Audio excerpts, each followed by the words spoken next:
you wondering? Well, what's Greek culture like and what is the government here like? Well, when the Greek city-states were first formed, the government of those city-states was a monarchy. Oh, really? What's a monarchy? A monarchy is a government where only one person rules, a monarch. Here in Greece, the monarchies were ruled by kings called deises. These were kings that again gained their positions hereditarily, meaning that the king's power was passed down through a family of royals. Oh, well, how did the government here in Greek city-states turn to an oligarchy? Well, the Greeks living in the city-states soon disliked the ruling of monarchs, and so many of the ruling kings were overthrown in the 8th century BC. Instead of having only one biased ruler, the Greeks changed the government to an oligarchy, which is the government where rule is by a few or at least more than one person. Oh, I get it. That is what the government was like here in ancient Greece.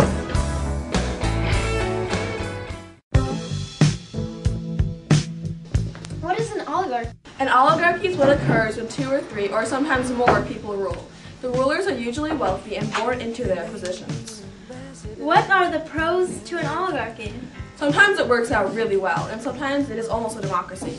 In Sparta, they were ruled by 2 kings, an assembly of elders, and an assembly of citizens over the age of 30.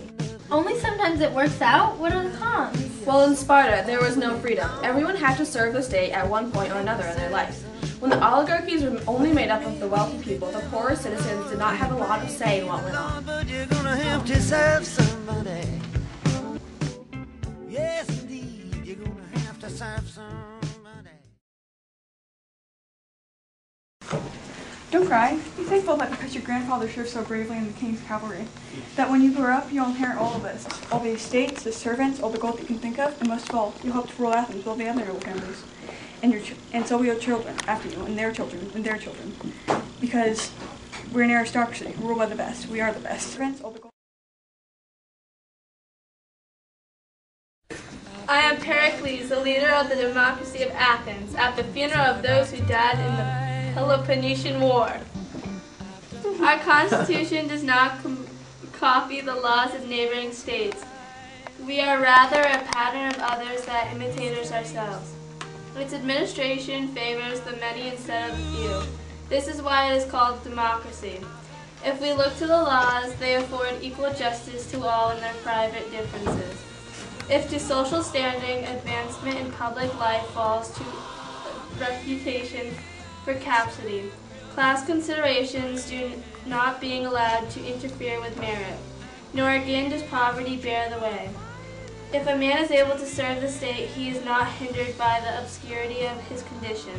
The freedom which we enjoy in our government extends also to our ordinary life. They are far from exercising a jealous surveillance over each other. We do not feel called upon to be angry with our neighbor for doing what he likes, or even to indulge in those injurious looks which cannot fail to be offensive, although they inflict no positive penalty. But all this ease in our private relations does not make us lawless as citizens. Our public men have, besides politics, their private affairs to attend to, and our ordinary citizens, though occupied with the pursuits of industry, are still fair judges of public matters. For unlike any other nation, regarding him who takes no part in these duties, not as ambiguous, but as useless, we Athenians are able to judge at all events we cannot originate. And instead of looking on discussion as a stumbling block in the way of action, we think it is an indispensable preliminary to any wise action at all.